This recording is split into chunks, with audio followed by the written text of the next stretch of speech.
প্রিয় ছাত্রছাত্রীরা, আজকে আমি তোমাদেরকে এই ভিডিওর মাধ্যমে ক্লাস 8-এর পরিবেশ ও বিজ্ঞানের যে সমস্ত প্রশ্নগুলো দেওয়া আছে 2025 সালের রায়মার্টিন প্রশ্নবিচিত্রাতে সেকেন্ড সামেটিভের জন্য, অর্থাৎ দ্বিতীয় পর্যায়ক্রমিক মূল্যায়নের জন্য, সেখানে পরিবেশ ও বিজ্ঞানের 6 নম্বর স্কুলের পেজ নম্বর 217, সেখানে যে সমস্ত প্রশ্নগুলো আছে সেই সমস্ত প্রশ্নের উত্তর আমরা আলোচনা করবো আজকে এই ভিডিওর মাধ্যমে।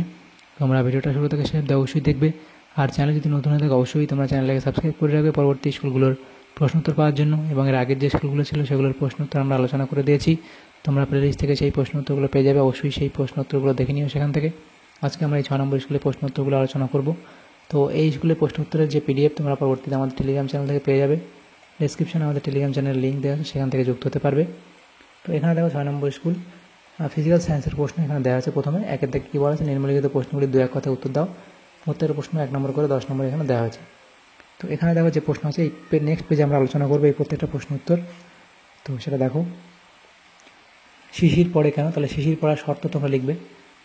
আকাশ পরিষ্কার ও মেঘহীন থাকতে হবে, বায়ুর আর্দ্রতা বেশি হতে হবে, বাতাস স্থির থাকতে হবে। তারপরে এই পয়েন্টগুলো লিখবে। 2 দাগের প্রশ্ন, বিশুদ্ধ জলে খাদ্য লবণ মেশালে দ্রবণের স্ফুটনাঙ্কের কী পরিবর্তন হবে? এটাকে স্ফুটনাঙ্ক কী পরিবর্তন হবে? স্ফুটনাঙ্ক বেড়ে যাবে। তাহলে কী হবে? স্ফুটনাঙ্ক বেড়ে যাবে।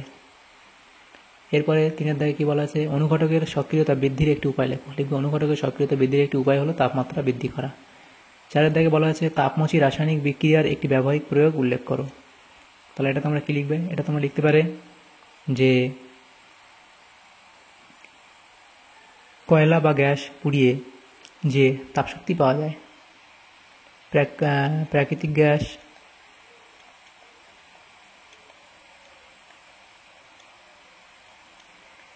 বা কয়লা পুড়িয়ে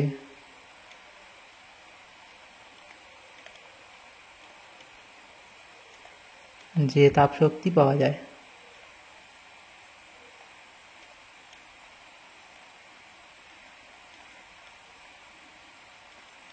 এটা হলো।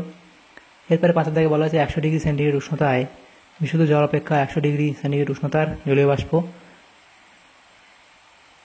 এটা হবে জলীয় বাষ্প, হাত বেশি পড়ায় কেন? লিখবে ফুটন্ত জল ও স্ট্রিম উভয়ের উষ্ণতা 100 ডিগ্রি সেন্টিগ্রেড হলেও জল অপেক্ষা স্ট্রিমে প্রতি গ্রামে 537 ক্যালোরি তাপ বেশি থাকে, সুতরাং স্ট্রিমে হাত বেশি পড়বে।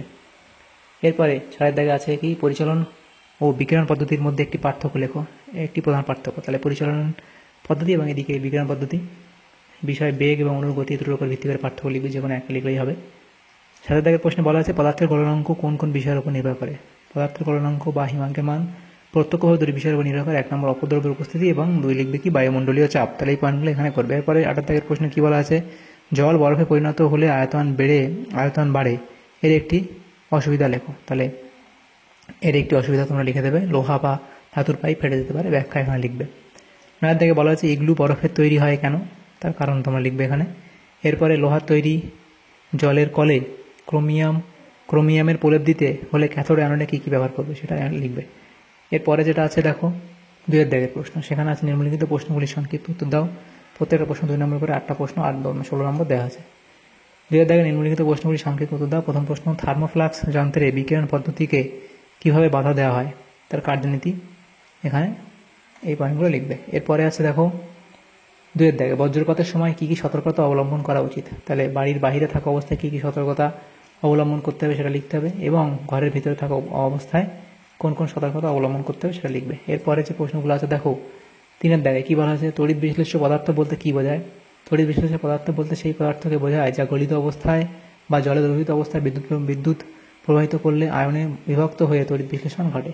উদাহরণ তোমরা এখানে দেবে। এরপরে 4 দাগে আছে কি, NaCl এর গলিত দ্রবণের মধ্যে দিয়ে তড়িৎ চালনা করলে ক্যাথোড ও অ্যানোডে কী উৎপন্ন হবে, বিক্রিয়া সহ লেখো। তাহলে এখানে ক্যাথোডে কী উৎপন্ন হবে তার বিক্রিয়া দেওয়া আছে, অ্যানোডে কী উৎপন্ন হবে তার বিক্রিয়া দেওয়া আছে। 5 দাগের প্রশ্নে বলা আছে কি, কোনো তরলের স্ফুটনাঙ্ক উল্লেখ করার সময় চাপ উল্লেখ করা উচিত কেন? লিখবে কি, চাপ বাড়লে বা কমলে বিশুদ্ধ কঠিন পদার্থের গলনাঙ্কের মান পরিবর্তিত হয়। 76 সেমি পারদস্তম্ভের চাপে কোনো পদার্থের গলনাঙ্ক নির্ধারণ করলে তা স্বাভাবিক গলনাঙ্কের সমান হবে, কিন্তু চাপ ওই নির্দিষ্ট মানের বেশি বা কম হলে গলনাঙ্ক আর স্বাভাবিক গলনাঙ্কের সমান হয় না। এজন্য গলনাঙ্ক নির্ধারণ করার সময় চাপ উল্লেখ করার প্রয়োজন। এরপরে প্রশ্ন 6 দাগের প্রশ্ন, কী বলা আছে, একটি বস্তুর ভর 100 গ্রাম এবং আপেক্ষিক তাপ বলা আছে এবং উষ্ণতা বলা আছে, এবং এততে উষ্ণতা এত থেকে এত বৃদ্ধি করতে হলে কতটা তাপ গ্রহণ করতে হবে। তাহলে এখানে দেখো বস্তুটি ভর দেওয়া আছে, আপেক্ষিক তাপ সেটাও বলা আছে, এবং তাপমাত্রার পরিবর্তন কতটা হবে, আমাদের ছিল 50, সেখান থেকে 90 যেতে হবে। তাহলে আমাকে যে ডিফারেন্স সেটা কত হবে, 90 থেকে 50 বাদ দিলে 40। তাহলে এবার দেখো তাপ গ্রহণের পরিমাণ হিসাব করা হবে সূত্র দিয়ে, অর্থাৎ এই যে সূত্র সেইটা সূত্র আমাদের কি, Q equals to MC into delta T. তাহলে এম এর জায়গায় বসাবো কত, 100 গ্রাম, এবং সি এর মান কত বসাবো, 0.09 ক্যালোরি পার গ্রাম ডিগ্রি সেন্টিগ্রেড, এবং টি এর মান কত, ডেল্টা টি এর মান কত, অর্থাৎ তাপমাত্রার পরিবর্তন সেটা হচ্ছে এত। তো এখানে তোমরা নাম লিখতে পারো, এটা তোমরা লিখবে সূত্র বলে লিখতে হবে, সেখানে আমাদের উত্তর হাতে আসবে। এরপরে প্রশ্ন হাতের দাগে, রাসায়নিক বিক্রিয়ায় প্রভাবক কারা, তাহলে সেই পয়েন্টগুলো এখানে করে দেবে। এরপরে যে প্রশ্নগুলো আছে দেখো, সেখানে বলা আছে কি, এখানে 8 দাগের প্রশ্নে আছে হাইড্রোজেন সংযোগে জারণ ঘটে উদাহরণ সহ ব্যাখ্যা করো। তাহলে হাইড্রোজেন সংযোগে জারণ ঘটে উদাহরণ সহ তোমরা ব্যাখ্যা করবে, লিখবে। এরপরে 3 দাগে যে প্রশ্নগুলো আছে দেখো, নিম্নলিখিত প্রশ্নগুলো উত্তর দাও। 1 দাগে কি, জারক ও বিজারক চিহ্নিত করো। তাহলে এই যে বিক্রিয়া, তার জারক কোনটা বিজারক কোনটা সেটা এখানে দেওয়া আছে। তারপরেরটার এটার কোনটা জারক কোনটা বিজারক, এবং সি সেটাও বলা আছে কোনটা জারক কোনটা বিজারক। এরপরে প্রশ্নগুলো দেখো নেক্সট পেজে আলোচনা করব। তো পরের প্রশ্নতে কি বলা হয়েছে দেখো, পার্থক্য লেখো অনুঘটক ও উৎসেচক। তাহলে এদিকে অনুঘটক এবং এদিকে উৎসেচক। তাহলে সংজ্ঞা, ধর্ম, আণবিক ওজন, সক্রিয়তা এবং উদাহরণ, এগুলোর উপর ভিত্তি করে আমরা পার্থক্যগুলো লিখে দেবো এখানে। এরপর 3 দাগের কি প্রশ্নে কি বলা আছে, তড়িৎ বিশ্লেষণের ব্যবহারিক প্রয়োগ আলোচনা করো। তাহলে তড়িৎ বিশ্লেষণের কয়েকটি গুরুত্বপূর্ণ ব্যবহার লিখবে, ধাতু নিষ্কাশনে, ধাতু পরিশোধনে, তড়িৎ লেপনে এবং শিল্প উৎপাদনে, এই পয়েন্টগুলো এখানে লিখে দেবে। এরপরে তাহলে ভৌতবিজ্ঞান, এখানে ফিজিক্যাল সায়েন্স কমপ্লিট। তারপর দেখো লাইফ সায়েন্সের যে প্রশ্নগুলো ছিল সেগুলো আমরা আলোচনা করবো। 1 দাগে দেখো শূন্যস্থান পূরণ করতে বলা হয়েছে। প্রথমে আমাদের শূন্যস্থানে কি আছে, সিম্বগোত্রী উদ্ভিদের মূলে ড্যাশ নামক ব্যাকটেরিয়া বসবাস করে। তাহলে লিখবে রাইজোবিয়াম, এটা হবে রাইজোবিয়াম নামক ব্যাকটেরিয়া বসবাস করে। এরপরে ড্যাশ নামক মেশিনের সাহায্যে ফসল তোলা, মাড়াই এবং ঝাড়াই সবই করা যায়। তাহলে লিখবে কি, কম্বাইন্ড হারভেস্টার।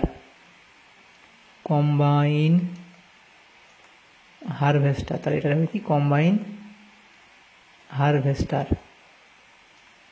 এরপরে দেখো 2 দাগে নিম্নলিখিত প্রশ্নগুলি উত্তর দাও, যে কোনো 4টি। এই 5টা প্রশ্ন আছে, 1 নম্বর করে আছে, 4টে প্রশ্ন 1 নম্বর করে। দেখো প্রথম প্রশ্ন, জয়া, জয়ন্তী প্রভৃতি জাতের ধান কতদিনের মধ্যে পাকে। তাহলে সেটা কি লিখবে, 116 থেকে 135 দিনের মধ্যে পাকে। তাহলে এটা এখানে লিখলে। এরপরের প্রশ্ন, এনপিকে কি। তাহলে এখানে উত্তর লিখবে কি, উদ্ভিদের বৃদ্ধি ও ফলন বাড়ানোর উদ্দেশ্যে যে অজৈব সার মাটিতে প্রয়োগ করা হয় তা জমির 3টি প্রাথমিক মৌলের ঘাটতি পূরণ করে। এরা হলো নাইট্রোজেন, ফসফরাস, পটাশিয়াম, এদেরকে একত্রে এনপিকে বলা হয়। এরপরে প্রশ্ন, জলসেচ করার একটি চিরাচরিত পদ্ধতির নাম লেখো। তাহলে জলসেচ করার একটি চিরাচরিত পদ্ধতির নাম কি লিখবে, চেন পাস পদ্ধতি।